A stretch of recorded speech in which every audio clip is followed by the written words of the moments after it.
Hi, Chris. Happy to have you in this call today. How are you doing? Doing pretty well, thanks. How are you? Awesome, awesome. I'm doing pretty well. How was your weekend? Amazing, amazing. Spent some time, went to a couple of farmers markets, spent some time out in nature, soaked up the sun, enjoyed time with my wife. It was good. How was yours? Awesome.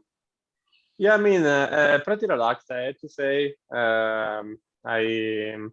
I enjoyed the weekend here in Italy, and it was great. Okay, so let's start by doing this.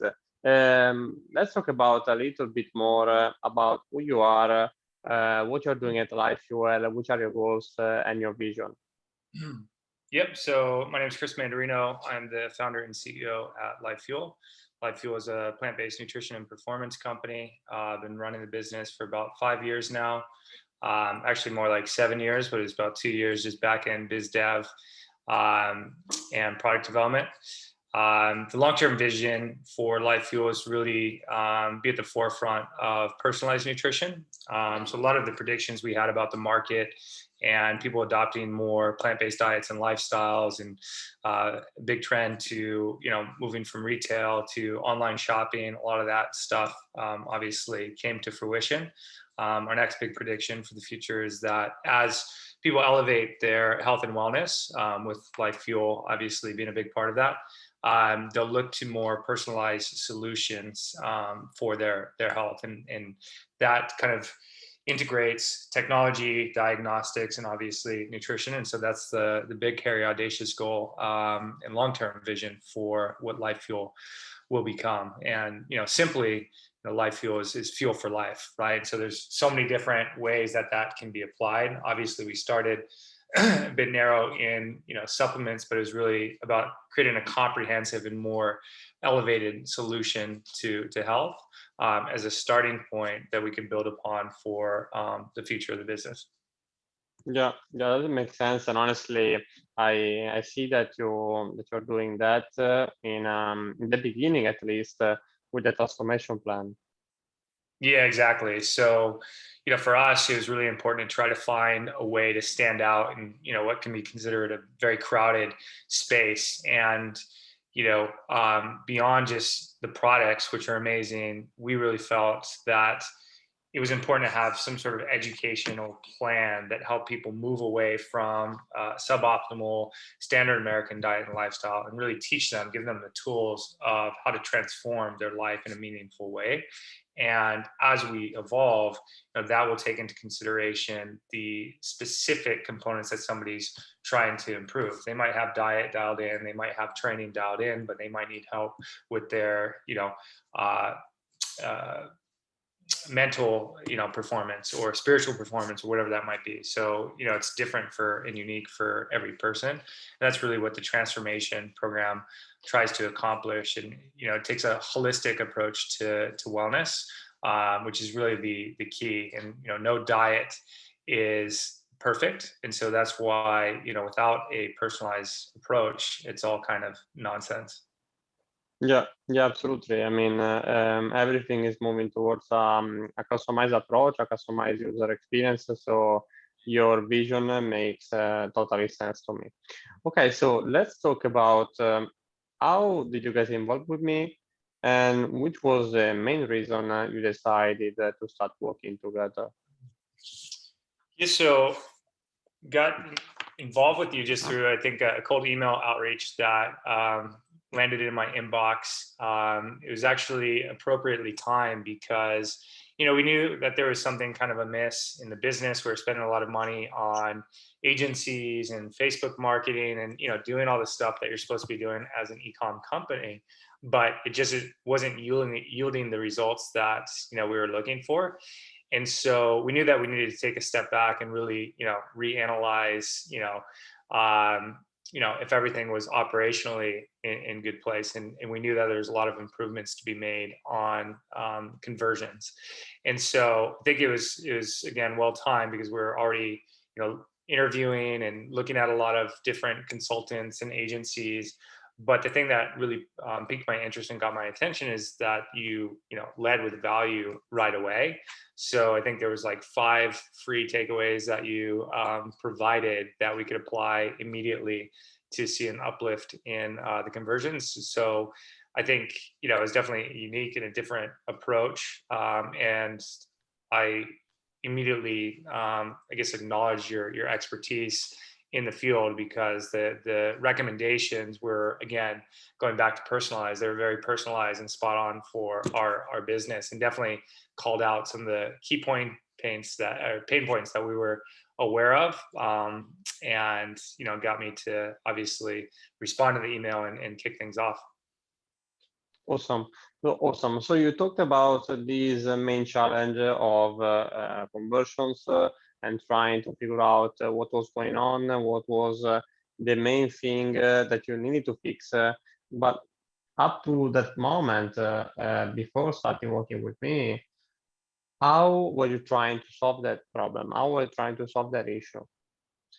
Yeah, so I think we're just throwing a bunch of stuff at the wall and seeing what sticked, right? And it was, you know, we didn't really have a strategic or analytics approach that integrated like consumer psychology, which I knew was extremely important, but I was really struggling to find other professionals that were experts in this field that could then apply it to our business. So we were kind of making, you know, tweaks as we saw fit, but it was mostly, you know, design oriented and didn't necessarily include that next layer of strategy, which introduced, you know, the consumer psychology, and then obviously best practices in e-commerce to make sure that the page was truly, you know, built to improve conversions, which was the primary goal. Yeah, yeah, awesome. Makes sense. Yeah, I mean, consumer psychology is something huge when it comes to marketing and sales, and so many are not profiting on this because like they are thinking about best practices and so on. But we are in 2021, and best practices are not enough anymore. Yeah. So yeah, that's why even working on the page and so on was really amazing stuff. Okay, so let's get into the art of the chase. So, what's been your experience working with me so far? Yeah, I think the experience has been great. What I appreciate is that you know we've got a good rapport back and forth, where you know we check in at least weekly, sometimes you know multiple times a week, and so I think the communication has been outstanding. The progression and having you really kind of oversee the entire process, and you know I think what most founders may not realize is how complex you know moving in a new direction can be, because you know there's design to it, there's copywriting, there's development work, and so I think having you in as a single point of contact to manage all those different aspects that go into kind of rebuilding a page and multiple pages has been amazing. And so it's really freed me up to then focus on other parts of the business that really need more of my attention to able for us to be able to accomplish our bigger vision and goals. Yeah, yeah, I mean, absolutely. I mean, obviously handling more and more people and even the right people, because right now it's even challenging finding the right people to work with. It's something that frees a lot of time for you as a founder, because as a founder, as an e-commerce founder, you need to really figure out a lot of stuff like packaging, fulfillment, and so on. So yeah, I hear you on that. And let's make this a little bit narrow. If you were to describe me and my work with a single word, which one would that be? Yeah, I would say precision. I think it's you know very targeted. I think it you know cuts through a lot of the noise, and I think that's one of the biggest challenges now as a D2C founder. Is there's so many you know shiny bells and objects, and you know tech and all these things that you can go chasing after. But I think the great thing about your approach is it again it goes back to consumer psychology, and so it's like it's principled and rooted in that first, and it kind of brings things back to that level always. And then it's only let's apply technology, or let's apply, additional design where it makes sense, if it's going to have, a market improvement in, the end goal, which is to improve conversions. And obviously, there's a lot of testing after the fact, but I think the way you're so well versed in this already, it helps us get pretty much 90% of the way there without having to do a bunch of crazy A/B testing, and it also shortens the timeline to get the results. And that's been one of the best things about you, is saying, hey, I can move the needle for you in 30 days by doing these exact things, and it because you've done it for enough people that you've seen the lift, and you understand the ins and outs of the brand that's going to make the consumer ultimately convert. Yeah, I mean, absolutely. I mean, the great thing about consumer psychology is that it's not really based on tactics and the latest tool in the commerce industry, but it's really about first principles. So it's really about how people think, why people buy, why people do this and do X and so on. And so that's why applying consumer psychology is really powerful for conversion bookkeeper design, A/B testing, and so on, because it's really principled. So you don't really need to think, okay, this is gonna work, this is not gonna work, and so on. So yeah, that's correct. And over than your business, how has working with me impacted your life in any meaningful ways? Yeah, outside of the business, obviously, it's freed me up on that front. But I think beyond the professional relationship that you and I have, we've also created a friendship, which has been tremendous. We've been able to have in-depth discussions about health and wellness, and just Italy and life in general, which is it's been great. And it's also been a blessing to be freed up again, to not be so just stuck on and obsessed with all the changes that I know need to be done on the pages themselves and across the website, and have somebody working in true partnership to get that done, so that I have more time outside, and not just solely obsessed with the business 24/7.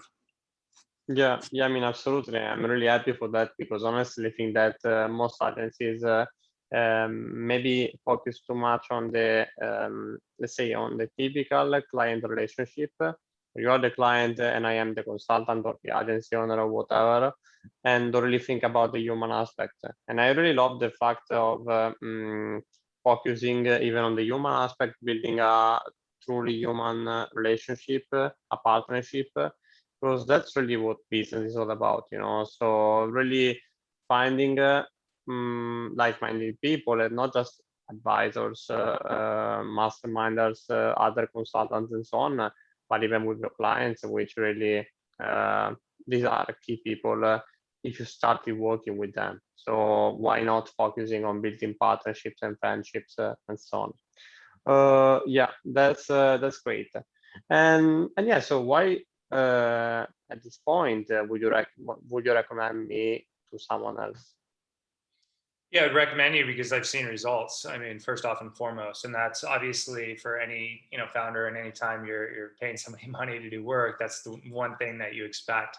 And for me, it's been great because it's quick results, right? Which isn't always the case, right? A lot of times, I've had so many conversations with agencies and even freelancers, and typically it's, oh, sign up for 3 months or 6 months or 9 months, and I get that things take time, but we've seen an immediate lift in a very short amount of time, like pretty much in month one. And so when you can do that, that's you know amazing for a business, right? Because time and money, right, go hand in hand. And so by shortening that timeline, our return on investment was nearly immediate.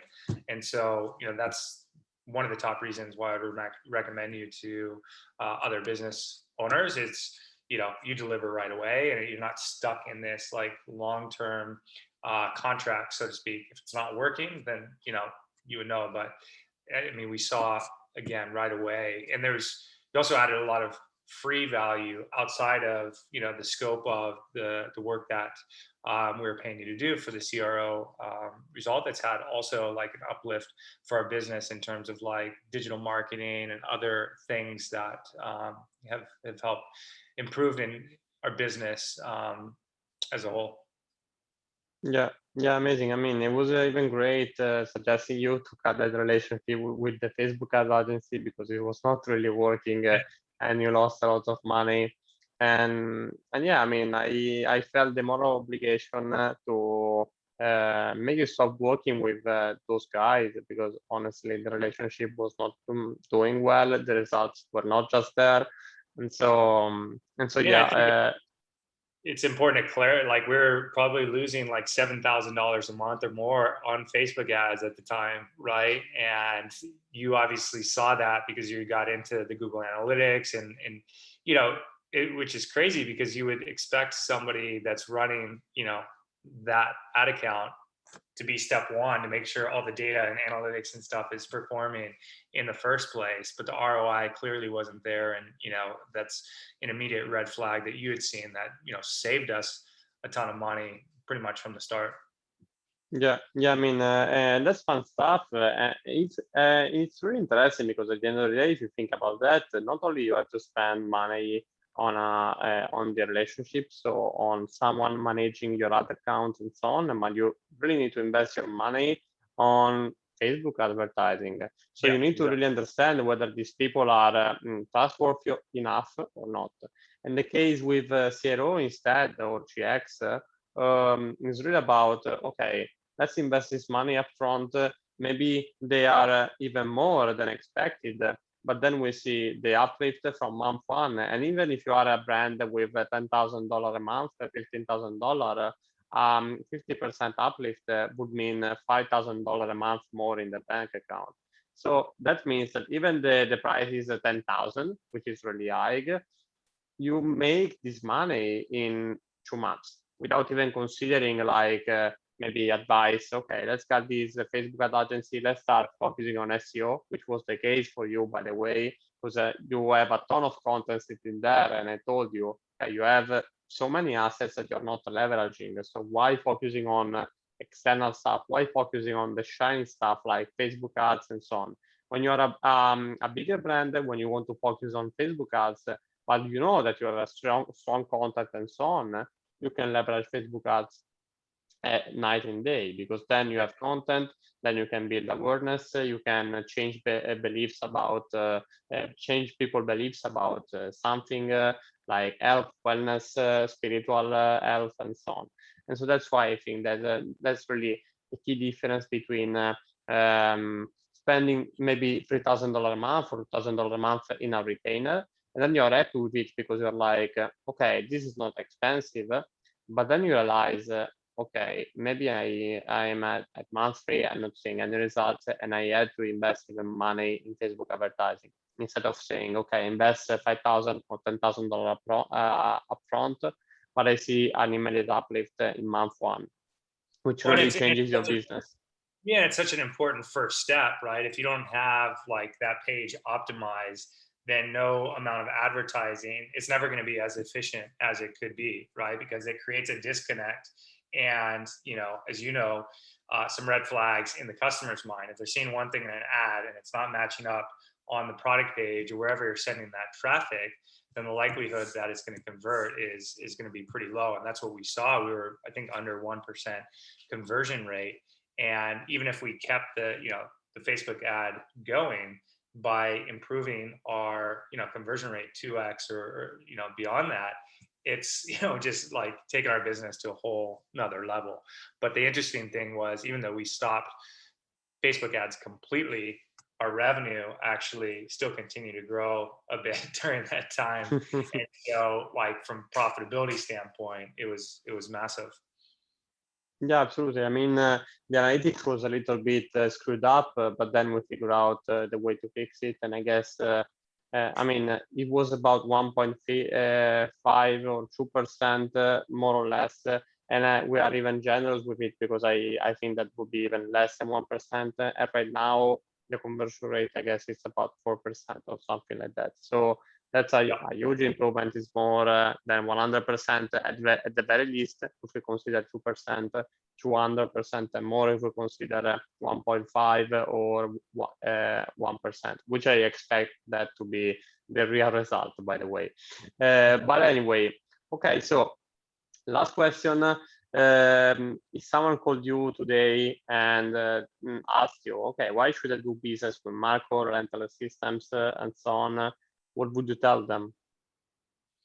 Yeah, I would tell them if they want to take a huge leap forward in their business in a short amount of time, then it's absolutely the right decision to make. They also want, to the peace of mind to just trust that, they're working with a true expert in the field. Then it's really a no-brainer. I think sometimes the upfront cost versus like maybe an ongoing retainer model that a lot of other agencies can be a bit difficult at first for most entrepreneurs, just depending on where their business is. It was certainly a big step for us, but I'm so glad that we made the commitment, and we've seen again a tremendous lift in a very short amount of time, that we've recouped that investment very, very quickly. And so I think as a D2C founder, it's so important to find professionals that you can trust and real experts in each different category. And that model is proving to be a lot more effective for our business than a typical agency that tries to do everything, and then what happens is you're getting a block of hours and they're either whitelisting services, or they're getting like somebody that they can pay $30 an hour or $50 an hour to make that net margin for their business, and the result is nowhere near what you would get by working directly with somebody who's an expert in CRO like you are. Yeah, absolutely. I mean, that's called the white label outsourcing, and doesn't really get you anywhere, especially when it's done just to make some money, some profit, some margin. And it's really a bad model. Okay, so before moving on, do you have anything else that you want to share on this call? No, I just think that the relationship has been awesome. Again, like from, I don't know how well I can communicate it, but we were so frustrated with just the number of different folks that we've tried on the agency front, and it's tough, right? Because we have a very lean team, which allows us to be flexible and agile as a business, but at the same time, we need experts to take us to the next level.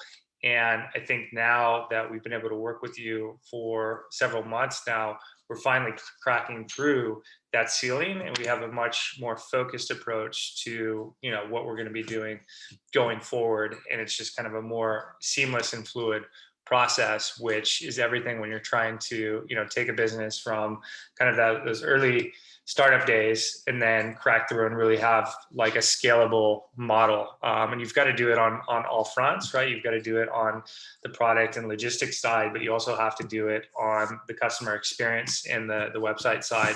And so that's really what you've delivered, which has been awesome. Yeah.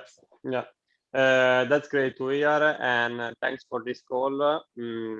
I have to say I'm excited to keep going with Lyfefuel. The vision is great, the product is amazing, and I even have the product. So let me share this before closing the call. But I'm not just talking about it. I have this product and it's amazing. I mean, it has got a ton of things, probiotic, antioxidants, super greens, like that.